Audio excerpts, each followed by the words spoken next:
Okay. Hello and welcome to everybody for this WEF session on Japan Navigates Uncertainty. Welcome to everybody in the room and also to those watching online. I'm Gideon Rachman from the Financial Times. I had the privilege of spending a couple of months in Japan around this time last year, and I must say came away very impressed by the vibrancy of Tokyo, and also the sheer number of foreigners who seem to decide that now's a good time to spend time in Japan. Tokyo feels a very, very international city at the moment.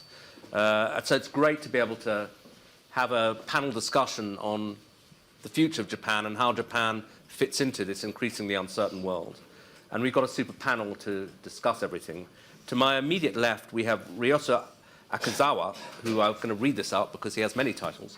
He's Minister in charge of Economic Revitalization and Minister of State for Economic and Fiscal Policy of Japan, and informally is often referred to as the right-hand man of the Prime Minister because they come from the same part of Japan, same prefecture, have a very long-standing relationship.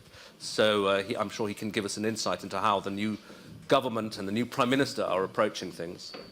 On the far end of the stage, we have Takeshi Hashimoto, President and Chief Executive Officer of Mitsui O.S.K. Lines, one of the world's biggest shipping companies, so a man with a very close insight into how international trade is proceeding.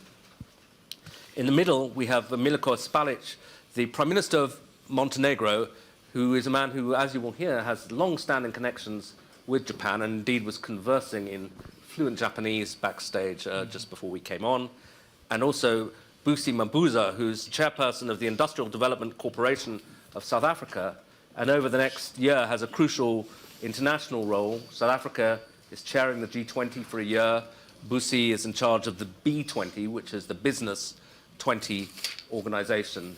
And so she, too, has a very close insight into how international business cooperation is going to proceed over the next year. But let me start with the minister. We have a new government, and I believe you're going to speak in Japanese to people who don't speak Japanese, including me. They want to put on their headphones. We have a new government in place. That's always a chance for reassessment and for thinking about priorities. How does the new Japanese government see Japan's economic priorities? Well, first of all, there was Abenomics under Prime Minister Abe, and there's an economic policy that he envisioned. That time, yen was very appreciated, and also the stock prices were low at that time. And with Abenomics, we had a very bold the fiscal and the deregulation, and we had some fiscal policies and monetary policies. And we did some growth and also deregulation. So I think we actually didn't have much of the appreciation of yen.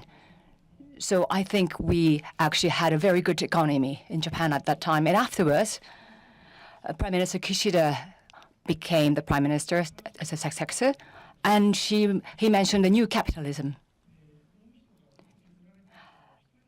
And he actually encouraged to invest into people, which has been cut in the previous times.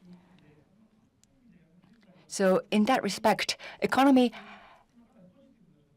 is going to be positive. Now we are in the time. Well, the nominal GDP exceeding 600 trillion yen, or $4 trillion, and capital investment has also surpassed the 100 trillion yen mark, or $630 billion. And wage increases have reached a 33-year high.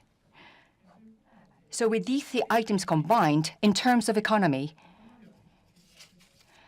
the previous policies was aiming for growth. And it's not like that you cut down the cost for people and then to make profit. The people and the companies, they have asset and they have assets, but they're going to manage the asset, invest the asset that they saved. So now we are going to move the economy to a growth cycle, a growth economy. One thing I want to say, we are not confident yet to say we are out of deflation. So we are at the crossroads. We are at the crossroads, and in the past, with Bank of Japan, in the monetary policy, about 2 times, they did the deregulation, the monetary deregulation, and then we went back to deflation. It had happened twice in the past when the BOJ did that. So, well, we know we have 3 times right or 3 times charm. But this time, I think once we have announced the deflation, that we removed from deflation, then the economy has to grow. So the 3 decades of deflation, we need to move out of it without going back. That's one agenda and task. And combined to that, Japan, we have to envision the large-scale natural disasters. So crisis management is quite important. And in addition to that, also strengthening that trade power and as you see, the COVID-19, we have to have some infectious diseases measurement. And also Japan's inherent risk of natural disasters as well. We have to be aware of that and prepare. And also the super aging society in Japan. So social security system has to be sustainable. So all of these things combined, we have to create new Japan, and we have to have crisis management is good. That's the ethos. And the joyousness and contentment of each individual are virtuous. This is a new Japan. Economic growth. Are there new areas of expertise and growth that Japan's looking at? I mean, semiconductors, I know, is an area that Japan wants to expand into, and you've got new plants going on. First of all, the centralization into Tokyo is a problem. And it's coming from the Meiji period. Well, we artificially put everything into Tokyo. And as a result, it's being overcrowded in Tokyo. And it's very fragile against the disasters, natural disasters. And also commuting time is longer and it's not easy to live. So in this respect, we have to artificially fragment the populations outside of Tokyo. So this is what we're trying to enforce. So in that respect, in the local areas, the major industries are agricultural things or forestry or the sightseeing. But as you have mentioned, the semiconductor is one thing, and that sort of industry we would like to spread into the local areas in Japan. And also, we had the hollowing out of economy, the manufacturing in the appreciation of the yen period. But now it's coming back with a depreciation of the yen. So in the #1 semiconductor company in Taiwan, TSMC, is actually coming to have factories in Kyushu, Kumamoto, or 10 trillion yen we have invested. And in Ninano in Hokkaido, we have invested into a new company for Ninano in Hokkaido. So semiconductor is some sort of a key to revive the local economy and also to actually accelerate the competitiveness of Japanese economy into the world. But not only that, but other areas, we would like to have innovation in locals. So innovation and startups and all those things I would like to do. No, you've got a long-standing connection with Japan, and actually it'd be nice if you could just explain that and how you come to speak such fluent Japanese.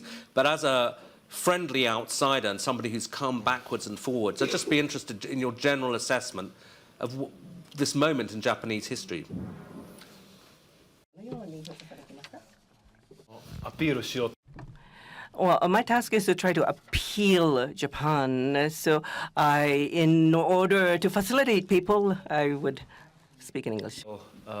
and I'll try to present Japan in the light that actually it deserves. And because the title of today's session is Japan in Times of Uncertainty, you know, the times of uncertainty for Japan have been for many years, for decades actually.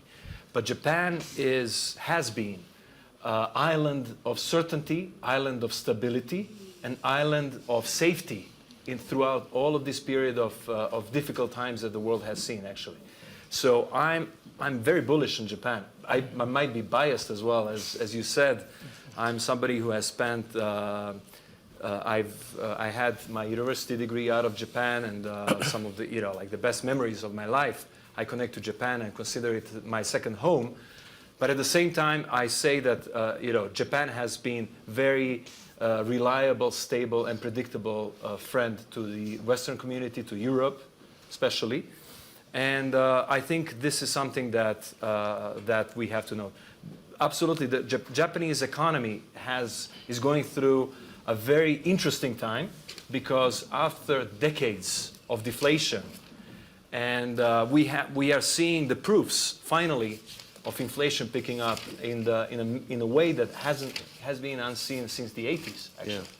And why is that important? Yes, it's a peculiarity of Japan, isn't it? Everyone else is worrying about inflation as a problem, and they want it. It was a huge, actually. And you can see it actually now happening. The mentality change in Japan, where the investors or the big corporates are not going to hoard the cash. They're not going to hold the cash on the balance sheets. They're going to be way more aggressive in investing. And the shareholders are going to require not to be bought back. You know, usually what the Japanese corporates would do is like buy back the shares or try to distribute the owners of the equity in Japan. Now they require actually the companies to go out and invest aggressively and to be way more aggressive in the way they approach the business. And this is the change in mentality that I just spoke about. So the fact that Japan has overcome 600 trillion yen GDP, the first time ever, and these are some of the things that I think the global community is kind of missing out. So the economic opportunity of Japan and Japanese economy is actually very significant now. And do you, as somebody who knows Japan over a long period, do you have a sense that it is opening up to the world more? I mean, I must say, I know Tokyo is not the whole country, but I was surprised, you know, just going into shops in Tokyo, that you would quite often find non-Japanese faces serving behind, speaking Japanese. So signs of immigration and change, social change. So when the minister mentioned that there was a centralization in Tokyo, right? I actually came, when I first came to Japan, I came to Osaka. So pardon my Kansai, favorism, but it's very interesting to see that. Like when I first arrived to Osaka, there was no English in the train stations. Yeah. Now it's everywhere. Now it's everywhere. And you see the foreigners, basically, not only the foreigners who are visiting Japan, who are visiting in much greater numbers than when I was in school in Japan, but also working in Japan, doing business with Japan. So this is something that we can definitely witness. The second thing is from the EU perspective. Yeah. Although Montenegro is not an EU member, we are quasi-Eurozone member, we are closest to joining EU, we are NATO member, etc. So we are part of that kind of community. The free trade agreement that was signed with EU is really important as well, because to open up Japanese markets, and gradually we're going to see a big merge between EU or Europe and Japan. And this is something that should follow both, I think, security sector as well. So I know that NATO, for example, is collaborating with Japan very, very closely. So this value-based approach that we have investing on one side and business on one side and the values and security on the other side, this is the approach actually that I'm fully supportive of. And this is, I think, an approach that we're going to see increasingly in the future with Japan and Europe. Okay, Busi Mabuza, as I said, you've got this fascinating role with the B20 over the next year.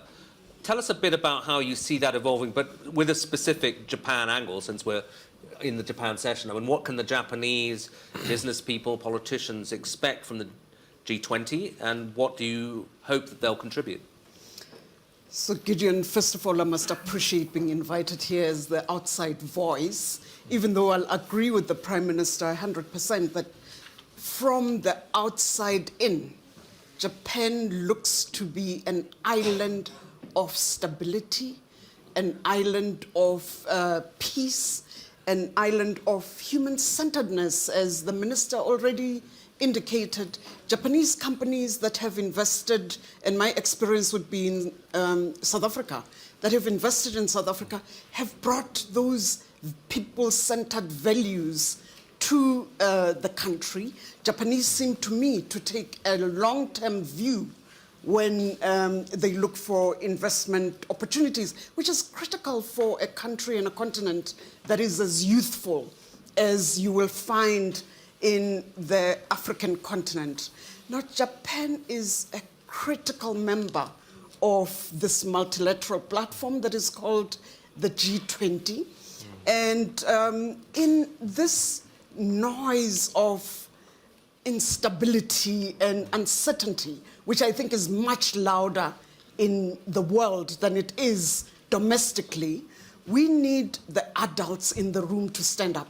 And I believe that Japan has the credibility, has the stature to stand up and support programs that will ensure that we benefit, we start looking back towards collaboration. We were there before as the world, and the World Economic Forum is actually reminding us that we need to collaborate in this age, in this intelligent age. So we look forward to Japan's value add as South Africa. South Africa's theme, if I may just put it out there, is solidarity, and that is about collaboration, it's about people, it's equality, very important component, probably more important for us as a continent, and of course sustainability, an issue that is critical. We experience climate events all over the world, and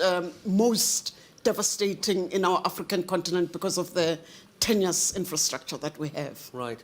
And I mean, when people write about economic development right across the continent, there's been so much focus in recent years on China, and China's a huge investor. You know, looking at flows of investment into South Africa and the region generally, how much of a distinct role can Japan play when China's such a big presence? There is enough room. That is the beauty of this conversation. There's enough room for everybody to play. And let me just talk to my observation of the approach that Japan has taken in its investments in South Africa. The investments have added value on the ground rather than an extractive approach. And I think we need more of that. So, can you give us specifics? What kind of things have they invested in? Well, the flagship, one of the most favorite vehicles in South Africa is Toyota. Mm-hmm. And there is significant production capacity of Toyota vehicles already in South Africa. I would speak without fear of hesitation that the staff that are employed there have excellent quality jobs, have respectable incomes, and are proud of their opportunity there. Right. Well, sorry, where is the Toyota plant in SA? In Durban. Okay. Is the largest, yes. Right. And Mr. Hashimoto, I mean, you have this great sort of vantage point on world trade, and you were saying to me just back there that Japan's a key part of it, but you trade all over the world. Just give us a sense. I mean, do you think, clearly, if you listen to Donald Trump, first mention of him, and we're 20 minutes in, but we're now in the age of tariffs. But do you think international trade, do you see it changing yet, or is it still expanding in a way that works well for you? Yeah, of course, the global trade is quite flexible animal. That it's always changing a lot. However, still I'm quite optimistic about the growth of the global trade. even at the previous Trump government, that there was some tension between that U.S. and China, and however that it transformed the mode of the international trade, and China exported so many things to Asian countries, and Asian countries exported so many things to U.S. or Mexico, or so that the global total volume of the global trade did not decline. It became a little bit complicated the figures. However, that we thought that there was on the other hand lots of the business opportunities if we can quickly move and adjust our strategy. Right. And specifically, I mean, one of the themes of certainly the Biden administration was this effort to make the West less dependent on China. But Japan, although it has its very close strategic relationship with the US and an important economic relationship, am I right? Its biggest trading relationship is still with China, isn't it? Oh yes, one of the reasons is that so many Japanese companies already invested to China huge amounts, and the actual production process is still going on in China. So we cannot stop it immediately. Gradually, we recognize that necessity to diversify our business portfolio. Then instead of too much concentration to China, that gradually we are expanding our business in India or ASEAN countries or Mexico or the African countries. And we, MOL, also that trying to diversify our business to various areas, but still China is the world's largest producers of iron and steel and shipbuilding and cement and chemicals. We cannot ignore the existing of China. Yeah, Minister, how do you see that question? Trade relations with China. Does Japan have to be careful, or do you just go, encourage trade for trade's sake? Yeah, we need to be sensible that still that the economic relationship with China is important for us. But at the moment, on the other hand, we have to be careful about the geopolitical tension, and especially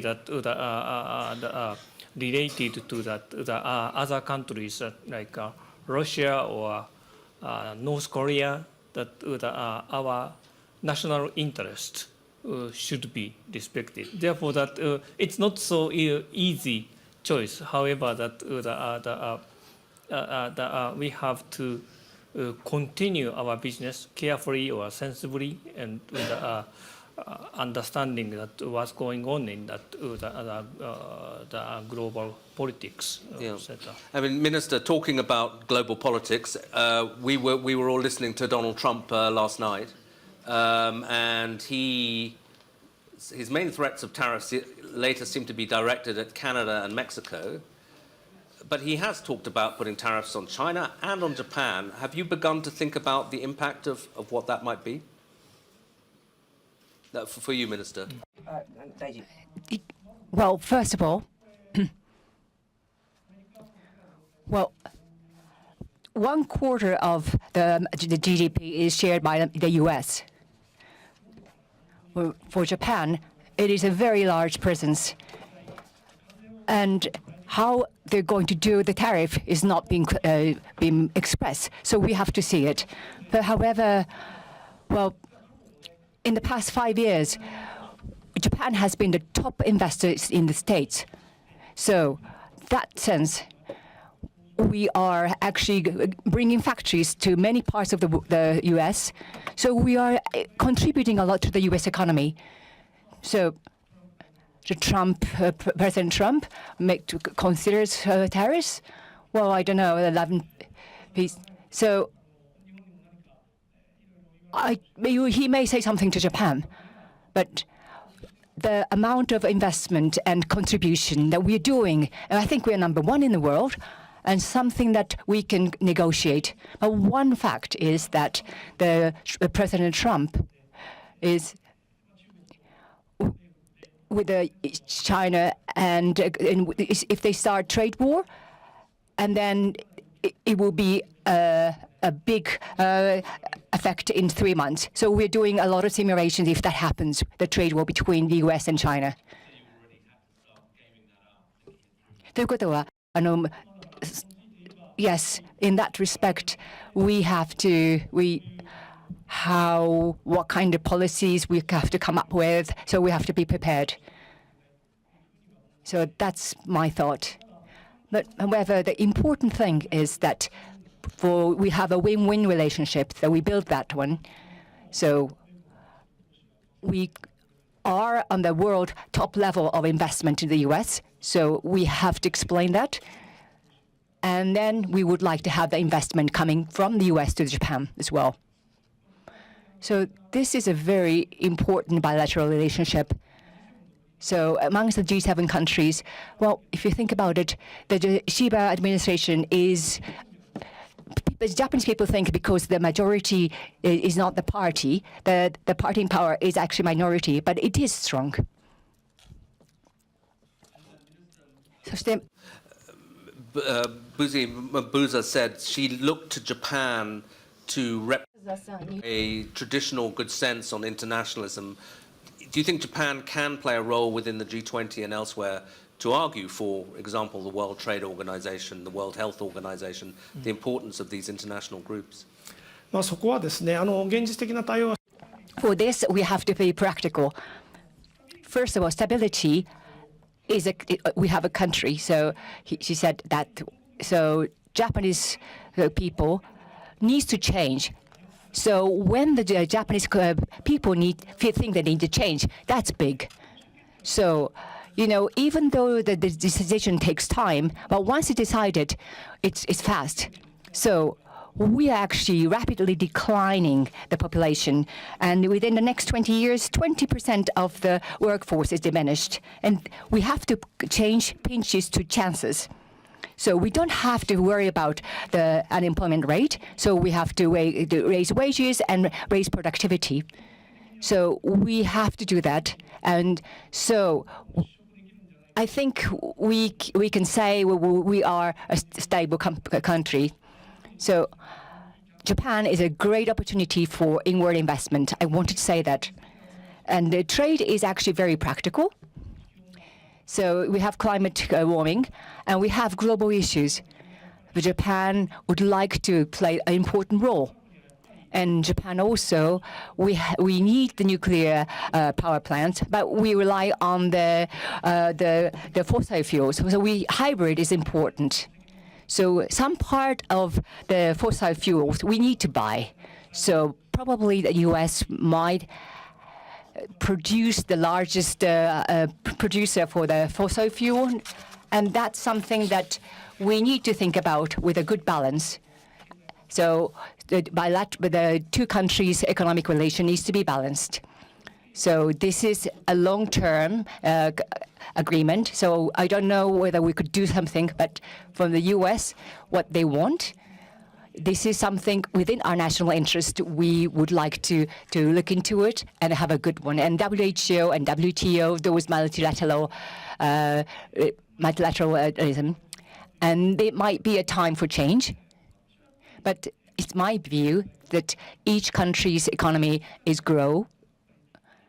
So we have to have a good trade and have to have the open trade. That should be the value that should be maintained. So President Trump, we would like him to understand we would like him to understand. So for tariff measures, we would like to really look forward to discussing with it. So multilateralism framework, we will continue to contribute to that framework. So. Questions from the floor in a couple of minutes, but I'd just like to ask the Prime Minister a further question. I mean, you alluded in your first answer to the role that Japan can play in Europe. And I know that particularly in your part of Europe, China's been very active and has been trying to build up its relationship. Obviously, the US had its 7 Seas initiative. It was kind of working on with the Poles and so on. Practically, how much of a role do you think Japan can play? Japan can play a fantastic role in the region, exactly because especially the Eastern Europe and the eastern side of the Mediterranean is geographically bound to be to the east and towards Middle East, towards Southeast Asia, towards East Asia, Japan, China, Korea, Taiwan, etc. So it's very important that we as a Japan starts making these links to this region, because, as you said, like if you want to trade towards the west, towards the United States, you're going to use Rotterdam or Hamburg. Yeah. But if you're going to trade towards the east, you're going to use Athens, which is managed by COSCO, a Chinese company. But it also can be like Porto Bar in Montenegro, which now we are negotiating among other companies with Japanese companies. Right. So this is something that we want to offer alternatives, basically. Right. And this is a kind of a broad question, but you're a Japanophile. Yes. But for those people who say, look, it's a wonderful country, but the population is shrinking, this country's the future, when it has this massive demographic problem, what's your response? I mean, it definitely, as a minister has mentioned, there's one of the biggest challenges of Japan. But Japan has been very smart how to do that. Like, you have technology development and AI and other things that have managed to replace the shortage of workers. Also, the immigration has, as we have witnessed in Tokyo and other cities, has been picking up in Japan. And also, I think that Japan is part of the bigger community, and that's why I mentioned EU free trade agreement. I think EU is at one point of time is going to head towards single market approach with not only European countries but also with countries that share the same vision for the world, hold same values. So amongst which Japan is, I think, #1 candidate. They mentioned somebody mentioned Canada as well, but I think Japan is maybe even higher above the list. Interesting. Okay, anybody in the audience like to ask a question? Yeah, the woman in the front row. If you could say who you are, that's always helpful. Yes, okay. Hello, I'm Ayano Sasaki. I'm a part of the Davos 50 to represent the young boys of all over the world. So my question is, thank you so much for saying a lot of great things about Japan. It's an honor to hear as a Japanese citizen. But inside of the Japanese countries, according to some statistics from the Japan Foundation, say over 80% of the youth, around 18 years old, said Japanese future is not going good. Yeah. So I see that big, huge differences between what you are saying and then also what's happening inside Japan. So I want to ask why Japanese young generation feeling that way, and what can we do for that? Yeah, okay, that's my question. I think it would be interesting to hear from both Japanese participants, but Minister, you first. Well, first of all, one thing that I would like to do in economic things, 3 decades we had been deflation, and there's no inflation, and also wages have not increased, and the economy was not growing. So we know the economic miracle period. So we know that Japan is #1, but at the moment, the young people nowadays, I don't think they have never seen when the Japan's economy was good. So the wages are low, and now I really want to rectify it. But the Japanese, the minimum payment is not very good. So from the perspective of the young people, for the future, I don't think they are thinking that tomorrow is better than today. So in Japan, there are about maybe 10 million people around that. It's a young people. They are actually not having the livable wages. So think about the tomorrow. can we pay the rent tomorrow, today? If you think about the worries about tomorrow, you can't have hopes. So what we have to realize is, well, I am in charge of economic and fiscal policy, but Japanese economy has to steadily grow. So it has to be livable if you're working normally. So wages will increase and you can think about future. This is something, if you have economic worries, of course young people cannot have any hope in the future. That's one. And another thing, there are more and more Japan. There are very old culture in local areas. Maybe it's not a joke. It's really serious, and they are really nice. But the old people worried about it. And if you see young women said, "Aren't you married? Are you not? Why don't you have children?" They are really worried about it out of really goodwill. But then for young people, it's just none of their businesses.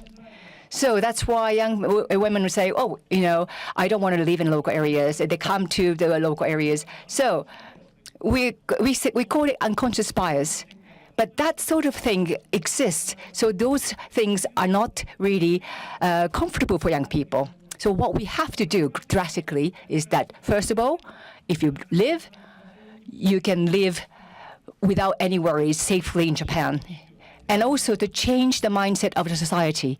So any way of living is happy, should be happy. So people can really pursue joyness and contentment, happiness, and then to support each other. And that's a kind of society I would like to create. And that would probably create future and hope for the young people. So that may actually be advantageous for the declining childbirth rate. Of course, you fall in love, you marry. It's a person's freedom as well, and also having children as well. But if you think about worry, if you have worries about your living, do you have any incentives to have children? So there are people who would like to have children, but they can't do it, or they can't marry because of the economic reasons. So the people's lives need to be changed and be better economically. So this is what I believe in. So Prime Minister Ishiba said, I was told the mission is the first time after the war, it is to raise the wages. I'm in charge of that. This is my mission given by the Prime Minister. Question of why young people are so gloomy. Yeah, my personal opinion is that it's a kind of the comparison between Japan and the rest of the world. So that I remember that in 1980s and 1990s that we were relatively successful while the rest of the world are suffering quite a lot. However, that nowadays that it is very obvious that some part of the world, typically in, for example, Singapore or part of China, is very successful, very in the progress, and while we are so slow and stable. Safety is fine. However, we need the speed, and to materialize the necessary speed to compete against the Asian rivals, we need to change, and that is the kind of the frustration that the younger people are having. Prime Minister, you had a word. Yeah, just one thing on the minimum salary. I cannot agree more, because that's exactly what we've done in Montenegro. We have raised the minimum salary that was only 222 euros. Now it's 800 euros, 4 times. Wow. And but at the same time, while increasing the minimum salaries, we have decreased tax burden on companies, on the labor tax burden. So World Bank has this labor tax wedge, including contributions on pension, on health, on unemployment, society, etc. So decreasing the tax burden, increasing the minimum salary, for us, it turned out like a very great policy. So basically more for optimism. Yeah. The young people actually, when they see the salaries are going up, when they see the more purchasing power, for them, they feel about better future. And the second point is about single market. Japan is a big market. It's 120 million people now. But it's, no market on earth anymore is big enough to be on its own. So EU is 500 million. And it helps a lot with this single market, labor single market. So the mismatching between the labor capabilities in Germany, France, etc. So that you have in Japan maybe too many people in healthcare, but too few people in technology. If you have single market, labor market with countries that are similar economic level, that are similar values and similar democracy, the rule of law, etc., I think making a single market with these economies, like EU, for example, I come from Europe, so I'm talking about EU, but it could be some other countries from the world as well. This could help, with this mismatch, I think the Japanese labor force would also develop better, would have more optimism, and would find more suitable jobs for the young generation. Okay, next question. Yeah, right at the back there. Hi, Ian Lindsay, advisor to the Prime Minister of Bahrain, and like Prime Minister Spajic, a Japanophile. Tokyo wa furusato desu. I would like to go back to the question of demography and immigration. Japan has a very serious demographic issue. It's also got a depopulation issue in rural Japan. And I'm just wondering, when Prime Minister Ishiba came to power last autumn, there was a lot of talk of maybe a more progressive policy on immigration, particularly in relation to unskilled labor. And I'm just wondering whether Akazawa Daijin can tell us if there's going to be some changes in the policy, and the views of the panel on Japan opening up to greater immigration to tackle its very serious demographic issue. So, great question. I'm afraid. Look, ありがとうございました。今時間的にこれが最後の質問となりますけれども、ではお願いいたします。Yes. Well, declining population is hard for the economic things. That's a challenge. But within the Japanese population, we don't need to worry about the unemployment rate, and we have a good environment. It's a world, only one country that you can think about wage increase and productivity increase. So that's one thing. And another thing is that in the next 20 years, 20% of workforce is going to be declined. So first, we need to have more workforce. So what we can ask for is, if I think about it, is in Japan, it is to people who are retirement age to continue working. And also for women, well, this is actually a system when women didn't need to work for, but then we had this system to prioritize women not paying the pensions. So we are going to reform it. So especially, and also the non-Japanese, and also have disabled people. So these people, we would like them to work as much as possible. This aging people and women, foreigners, and disabled. So we would like to have those foreigners coming as much as possible to come to Japan. We have a system. On the other hand, how much demand there will be, each industry has its own labor shortage. So we have to have a cap in that and to have the people coming in. So what I think, sometimes I doubt, is that the people coming to Japan, because of the depreciation of yen, they cannot send money back to their home countries. There's not much merit. So because the yen is depreciated. So for non-Japanese people, Japan may not be an attractive country, and that's my concern. So I would like to have the environment for people coming to Japan and work to be better, to create a community. So that's something I would like to do, so that to encourage people coming from Japan, outside of Japan, to come to Japan and work. It's a paradox that, we in the West have been telling the Japanese, more or less, you've got to have more immigration for a long time. But the mood in the West has now turned very anti-immigration, and everyone's saying, well, maybe the Japanese were right. They've got this homogenous society. So not everywhere in the West. Not everyone, but the US and Germany seems to be moving in that direction a bit. Well, we'll see. Yeah. But that's what I'm saying. I think it's very important. All the measures that Minister has mentioned are very important, like including the female labor participation is something. that is very important for Japan, and it's very important for Eastern Europe as well in general. These are some of the traditional issues that we have faced, and we are improving. I see Japan is improving rapidly, but this is also hopefully happening in our part of the world. I think that it's a difficult political topic. I fully understand, but I think if managed properly, the immigration can be by far the biggest driver of economic growth in a country. I see nodding over there from Mr. Hashimoto. And you know, like it's also about management. It's also about the public communication. It's about the managing the safety, security, and all the concerns that come with immigration. We have countries like I know Singapore. I lived in Singapore as well. Singapore has managed immigration in a fantastic way.